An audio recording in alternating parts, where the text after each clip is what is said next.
Hi everyone, thank you for tuning in. This is your instructor Joy. Today we're going to talk about sound. How one could get rid of those squeaky sound. I get a lot of questions about the sound, tone color, improving sound, and getting rid of squeaks. I understand your frustration. We all experience that one, and sometimes no matter how advanced we get, this tone color does not carry on. Sometimes we lose a sound, so it all happens. It happens to all of us, so you're not alone. I'm gonna give you a couple points that you can check, see. You can check those and see you can get rid of the squeak. Yeah, so before I go into that, I made another video about how to develop fuller tone, the specific technique of developing a fuller tone, and I'll be posting on my Patreon page in this coming Thursday. The link can be found in the description below, and I encourage you to check it out in this coming Thursday. But thank you all anyway to be here to watch and sending me nice questions, comments, booking lessons with me, sending me donations. I really appreciate. So there are many causes that create squeak or squeaky sound, but I will give you 5 main causes that I see in my teaching studio that makes this unwanted squeaky sound.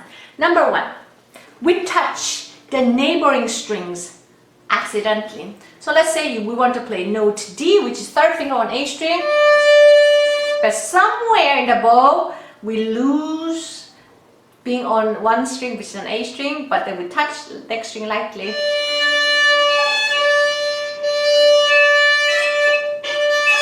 Something like that happens. So that can be simply fixed by checking the elbow height and then understanding as the bow travels, as the bow goes from the front to the top, the height of the right elbow has to get adjusted as well. So if you keep it same height as a frog, it ends up touching the D string because it's too high. So understand the height of the right arm. As you go down towards the tip, it gets slightly lower as well. And reverse happens if you go up. So you may have started with the right arm height this much, but if you keep that way, you're gonna end up touching the E string this time because it's too low. So which means as you go up bow, you have to adjust the height of your right elbow by raising it slightly as you go towards a frog. Yeah? So understand the height of right arm changes even though with the same note and same string and same bow, depending what part of bow you are in. Yeah, that's the first cause that I see many times. Second one, left fingers not being properly on. So now let's say we have to place a finger until the string touches the fingerboards all the way.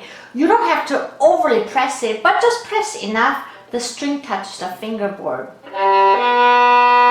But sometimes we forget to do that, and if we don't press the finger all the way down, they create funny sound that we call it squeaky sound. So that's another cause. That can be simply fixed. Just putting a little more weight on the fingertip. If you're having a hard time, sometimes hammering action. So only lift up and place that one. By doing that, you're giving a little more weight with a speed and then finger weight. It allows a string to go down all the way there. So which we call it hammering because it creates kind of tapping sound or tapping finger, hammering finger, whichever you want to call it. So that will for sure secure the finger being all the way put down to the fingerboard for a nice tone. Third cause that I see for squeaky sound is bow being too close to the bridge. That happens a lot. That happens beginner and advanced player, no matter what level you're in, because when we're very concentrated on the left end, it's hard to watch the contact point. Contact point is where the hair is touching the string. And especially because both arms are attached in one spine, when we bring fingers towards us, either by shifting it or placing more finger on, and then the bow wants to go same direction. Do you see that? So when you bring your left hand, your bow wants to go there. And that's when we often get squeaky sound by just bringing bow too closer to the bridge.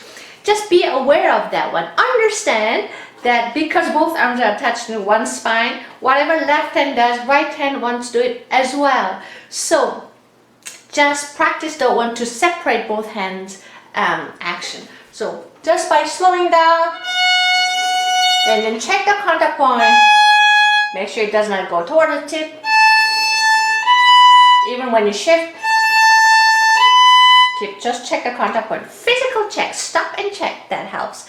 And sometimes also when we're playing fast passages, we are very focused on the left hand, and that's when we accidentally bring the bow very close to the bridge, and that's another cause for a squeaky sound. Again, slow down, stop, and check the contact point.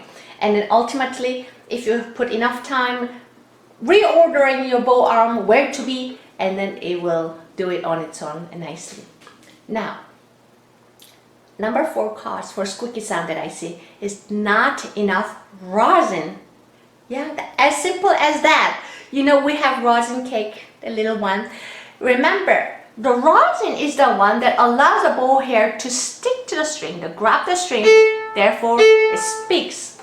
I know some luthiers don't like it if we use a lot of rosin, but we as a player, I feel like we have to make our tools in a certain make our tool work for us by putting our tools in a certain condition. So one of those are putting enough rosin. Make sure you have enough rosin. The good guideline would be 3 to 5 times minimum before each time playing. If your hair is new, 5 to 10 times before each practicing session, that would be good. And sometimes in like a cold weather or dry weather, I even have rosin near me so that sometimes in between performances, if I get a chance, I apply rosin. So don't be too stingy with applying rosin, just go for it. If it's as simple as putting rosin can improve our sound, why not, right? Now, number 5 cause. Cause number 5 for the squeaky sound is bow weight and bow speed. So we know the sound production has 3 things that we have to pay attention: bow weight, bow speed, and contact point. Bow weight means how heavy, bow speed how fast we move the bow, and the contact point is where the bow hair is sitting. Yeah. So often, that's when squeaky sound happens is when we are making bow very light and moving very fast in the wrong spot. This is when we have squeaky sound that we did not want it. So simply allowing the bow to sit and make the bow a little heavier by putting a little more weight from the arm will help us to produce nicer, fuller tone. Here, general guidance. When the bow is light, the placement, the contact point is near the fingerboard. Sorry. Yeah?